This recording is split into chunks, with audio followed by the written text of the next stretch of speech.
Biodiversity, as defined in the Convention on Biological Diversity, refers to the variability among living organisms from all sources, including terrestrial, marine, and other aquatic ecosystems, and the ecological complexes of which they are part.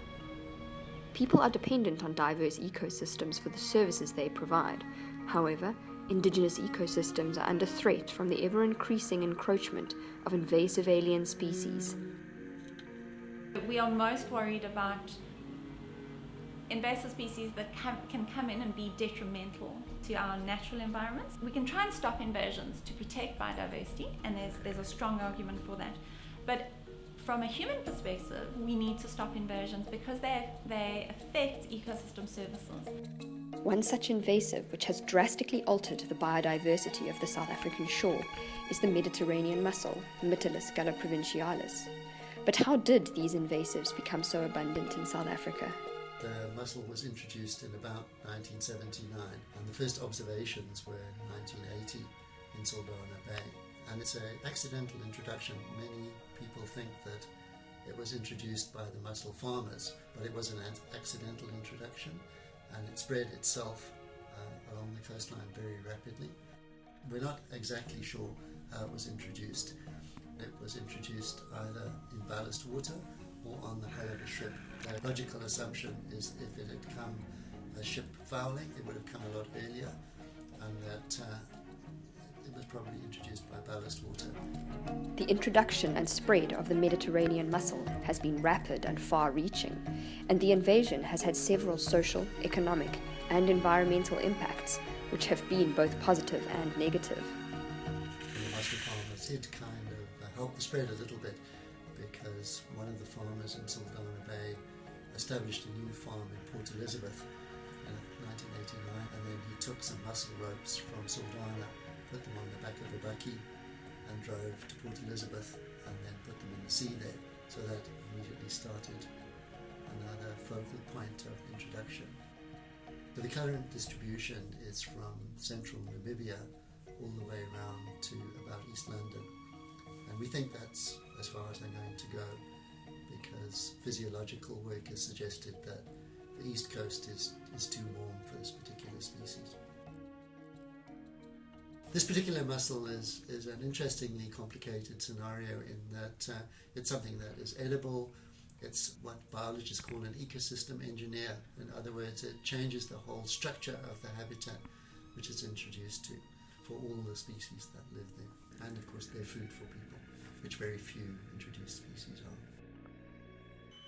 So one of the most fundamental impacts is that the invasive mussel can occur higher in the intertidal zone. So as we term it, the center of gravity, the position of the mussel bed has moved upwards in the shore. And now there's not only a lot more mussels, but those mussels are higher in the intertidal. And that actually has some interesting implications because it makes them accessible to a lot of different species. So for terrestrial predators, for example, like the African black oyster catcher, they could only feed for a couple of hours at low tide before this mussel invasion came along. And now they can feed for much longer, plus there are a lot more food items available. So for oyster catchers, the mussel invasion has definitely been a good thing. But for other species that lived on the shore, like the shore was monopolized by large grazing limpets before the invasion, then some of those large grazing limpets have been physically displaced. So they actually get kind of corralled by the mussel bed. They're physically eliminated from the habitat. And now that habitat has been replaced by a dense, thick bed of mussels. And that thick, dense bed of mussels provides habitat and environment for a whole range of additional species. So there are now many more worms and little shrimps and so on living in that habitat. The biomass and the biodiversity of the habitats increased tremendously. From a purist perspective, the fact that we have a species here that didn't belong here, that has changed diversity. We have an additional species. Just that change, just that presence is a negative. Then if you move on to looking at economic impacts, there's been a positive economic impact for people. So our whole mussel industry is based on the alien mussel. The Mediterranean mussel, renowned for its attractive coral colour and delicious taste, has contributed to a blossoming industry being established on the west coast of South Africa. Clearly a positive impact. So why is there cause for concern? Biodiversity has increased and biomass has increased, but it's not the natural South African situation. The shore is not what the South African shore should look like. It's now what a European shore looks like. So what is being done to curb the invasion? The management of this mussel invasion is actually quite a tricky one, because now that they're spread so widely along our coast, we have to face the fact that we're not going to stop them. Removal is not an option, because once we start taking them out, we'll be removing all the indigenous species along with them, and it is highly likely that we wouldn't be effective anyway. Conservation efforts have really focused on preventing spread once things have arrived in a country. So regulating what we call intra-regional spread, not moving aquaculture organisms like the mussels around. So from a legal perspective, we want to be sure that we don't have the mussels being moved past East London, because we think that they will still survive there, but at the moment they haven't been able to reach there.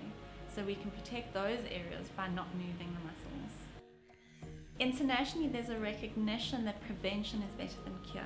From a ballast water perspective, they're looking at ballast water treatment by chemicals and heat, but also by having big ballast water tanks in all the major ports around the world. A ship that needs ballast water takes up from the ballast tank, and when they arrive in their new port, they deposited that water into their ballast water tank.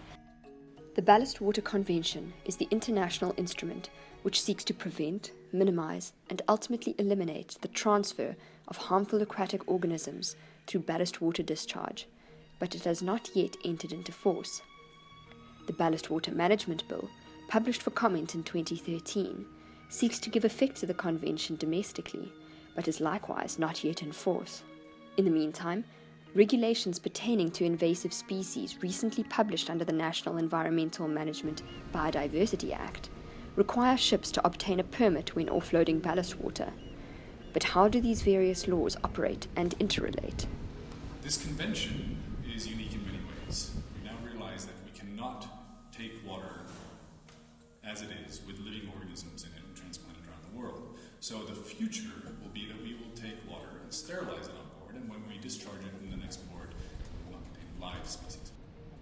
Then you are effectively preventing organisms from arriving in the first place. If the convention is 100% effective and adopted universally, then we've dealt with ballast water very well, and I do believe that is in process.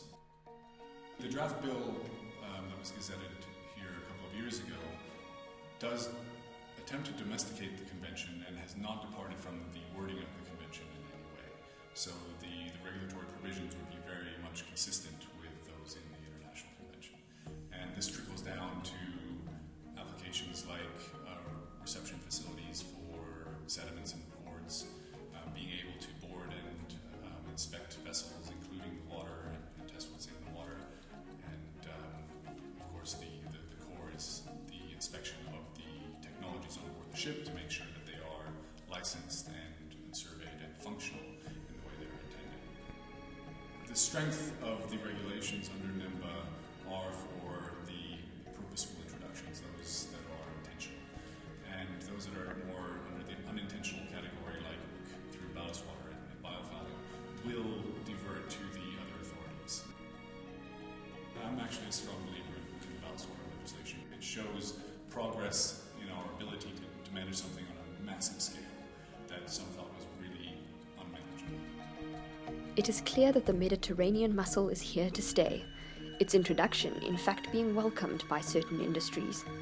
It remains to be seen, however, whether the draft bill and the invasive species regulations will effectively curb the further introduction of marine invasive species and thus serve to protect South Africa's coastal biodiversity.